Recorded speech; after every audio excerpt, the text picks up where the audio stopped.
going off that same hip breakdown.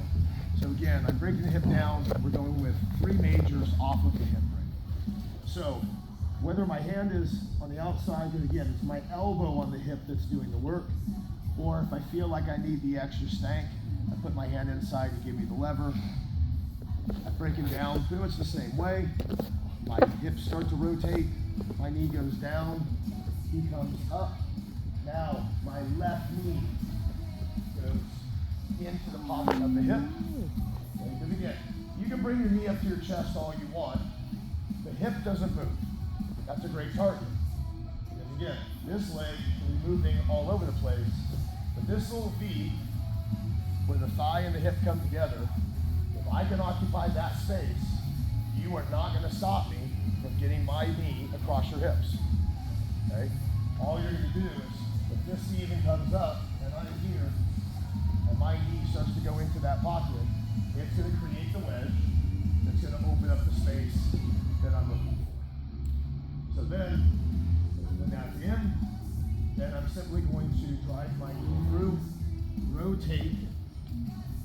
I like my staple on the outside of his knee, and I like my knee going heavy to the ground. Okay?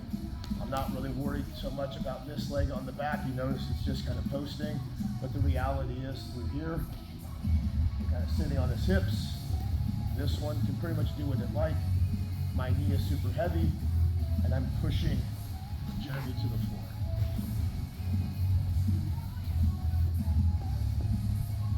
So I take him through here, I break him down, there goes my knee, and immediately I go over the top.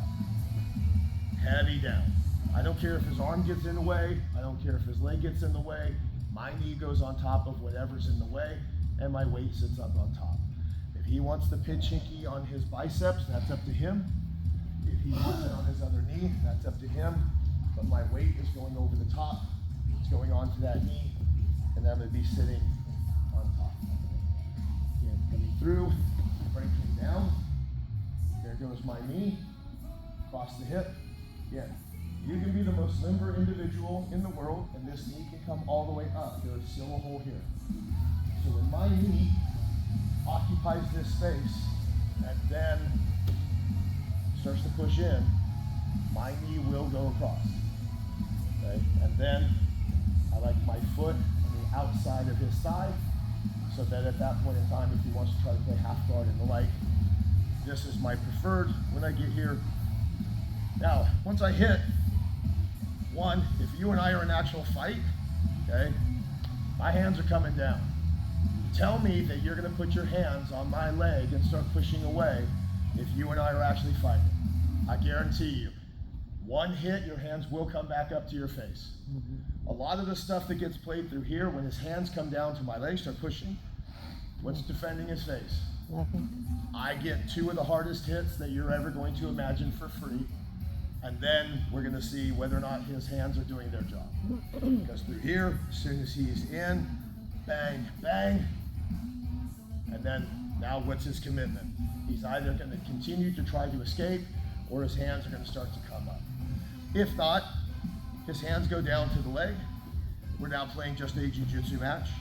So as he's pushing, we can start to strip. Just pulling hands off, push, push, push, push, push, push. We can now expose the arm, start to play through here. We can go mount, we can go back take, different positions through here. But the biggest part is get into this mounted position, okay? And then secure your weight on top. A drill that I like to do through here is, now that I'm up on top, I'm gonna go hands free, and then Jeremy's gonna start to move. And all I'm going to do is just, without my hands, is just try to hold and maintain the position as much as I can. Now, his movement's not always going to be him pushing on his hand. It's going to be rolling and turning and going every which direction he can. And my job is just to ride. So as he starts to move,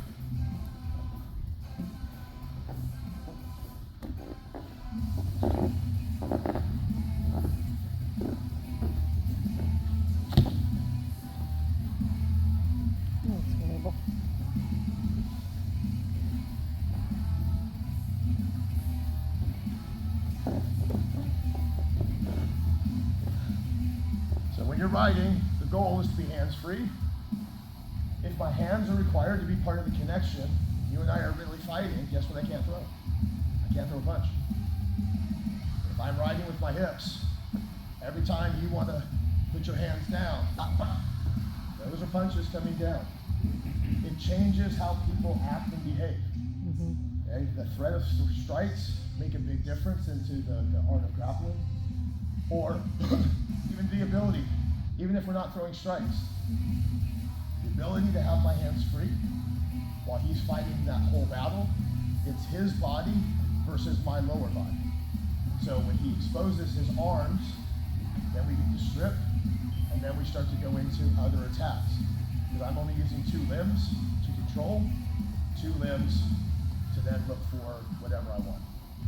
If it takes him his whole body to push, okay, then I get a power play. So again, we're going to break him down. As soon as he's in, break him down, there goes my knee over the top. Then we shove through, knee to the ground. I like the foot to stay here, but sometimes he pulls that leg and we end up like in quarter guard. Who cares? Yeah, as far as the position is concerned, I'm winning. Good luck telling me I'm not. Any rule set, anywhere, anytime, this is a position that's going to kick your ass. Okay? It's his job now to do something about it. Okay? Now the question is what can he get? Yeah, so get up in a position, and then the goal is ride. As he moves, try not to use your hands. Try not to do this. Try to stay up. If he does put a hand on, okay, feel free just to strip, but stay up. Let's give it a shot. 1, 2, 3. No hands.